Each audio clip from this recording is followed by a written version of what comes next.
Bienvenidos a un nuevo video del curso Los elementos del lenguaje de la matemática, del canal Como Nadie Te Lo Enseña. Este video trata sobre las proposiciones. En el video anterior dijimos que un símbolo es una pareja formada por un objeto y un significado. En ese sentido, estos dos enunciados pueden considerarse como símbolos.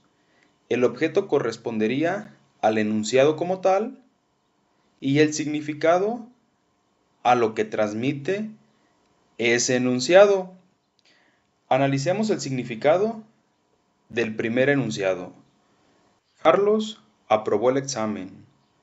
Si se nos especifica a qué Carlos y a qué examen se refiere al enunciado, sabemos la calificación que sacó Carlos y también sabemos cuál es la calificación mínima aprobatoria, el significado de este enunciado o es falso o es verdadero.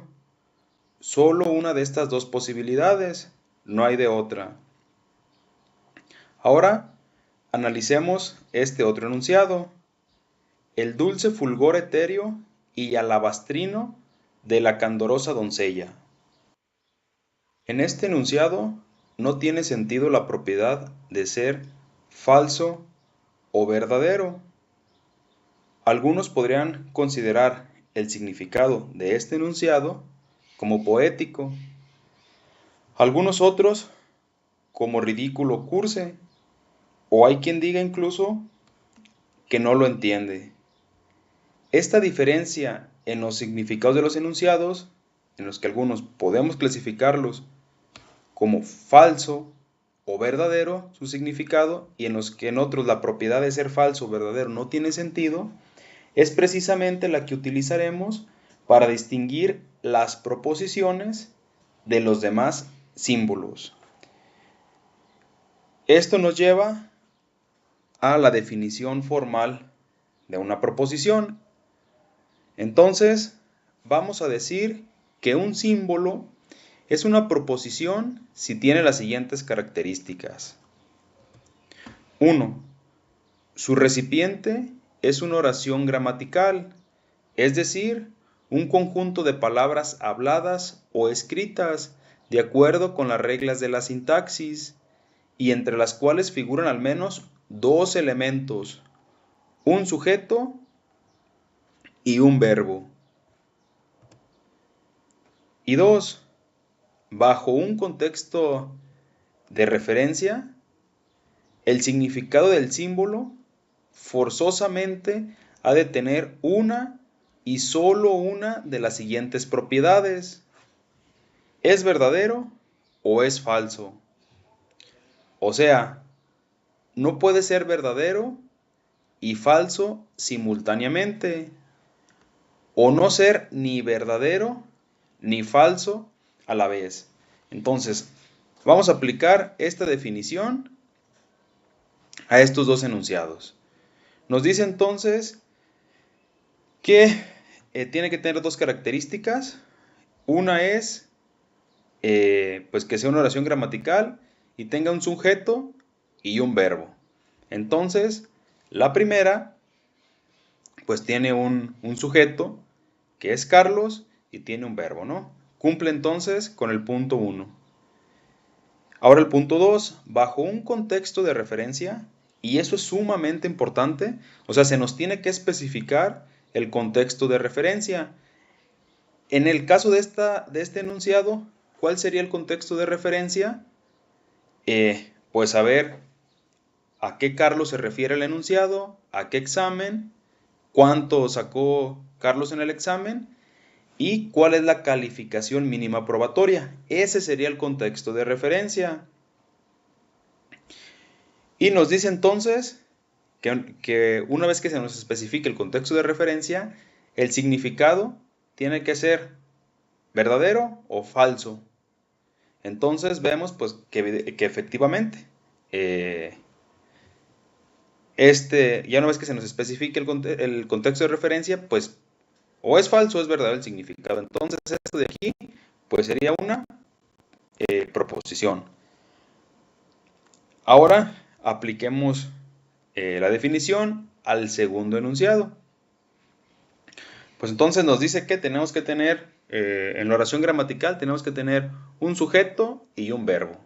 Entonces tenemos, pues que el sujeto sería el fulgor, ¿no? Pero no tiene verbo. O sea, si se dan cuenta, no tiene un verbo. Entonces, por lo tanto, esto no sería una proposición. Veamos más ejemplos. Este de aquí. Hoy es lunes 3 de mayo. Entonces, si se nos especifica el contexto de referencia, en este caso, hoy pues correspondería al día de grabación del video, que sería el 1 de junio de 2026. ¿Y qué más nos hace falta para el contexto de referencia? Pues saber a qué calendario se refiere, ¿verdad? Entonces, si sabemos eso, esto de aquí sí podríamos clasificarla como falso o verdadero.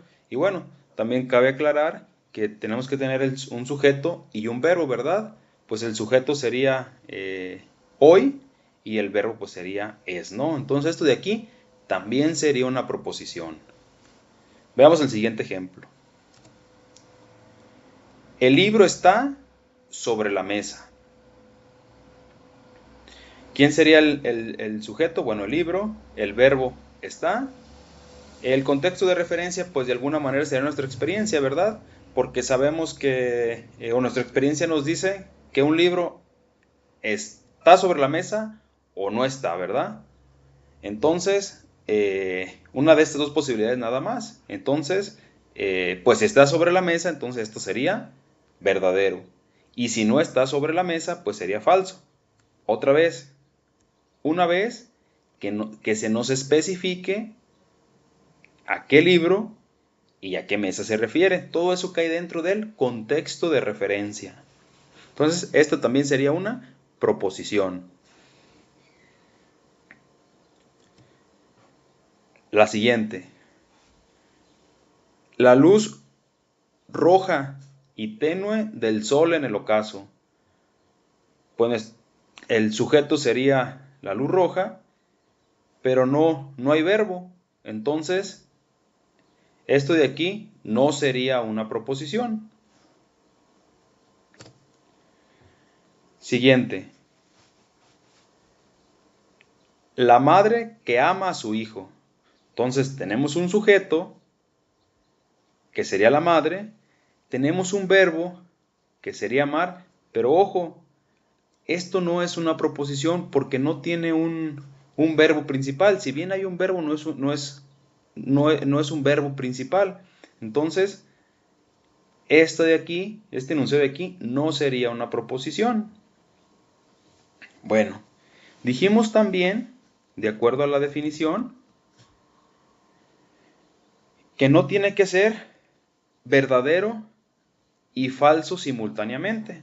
Ustedes me podrán decir, no, mira, si algo es verdadero, no puede ser falso, o si es falso, no puede ser verdadero. Veamos un ejemplo en el que sí se puede encontrar que puede ser el significado verdadero y falso simultáneamente. Miren.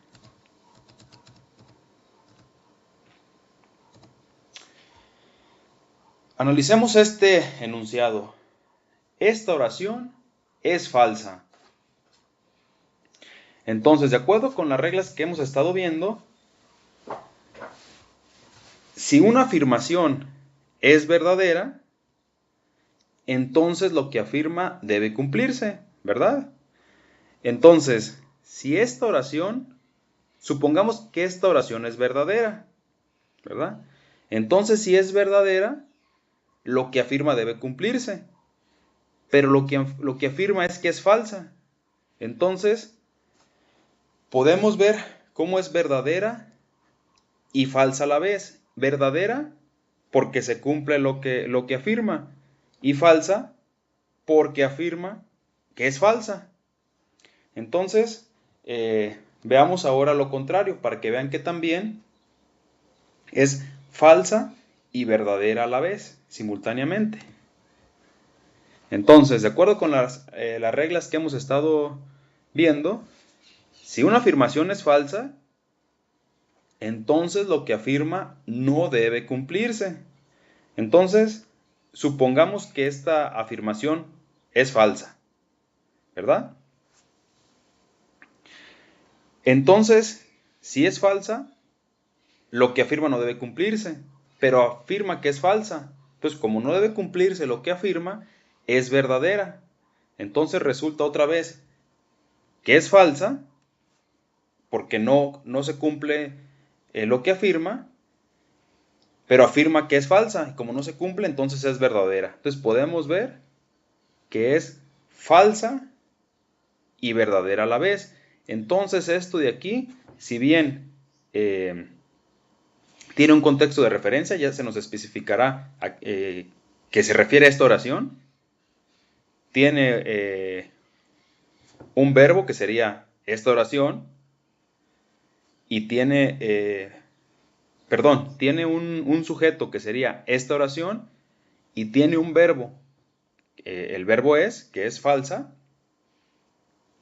no cumple con la característica 2, digamos que la característica 2 es que sea falsa o verdadera. Esta oración es falsa y verdadera a la vez, entonces, por ser falsa y verdadera simultáneamente, no se considera una proposición. Muchas gracias por el favor de su atención. Espero que hayan aprendido y les haya quedado muy claro el concepto de proposición. Y nos vemos en el próximo video. Hasta el próximo video.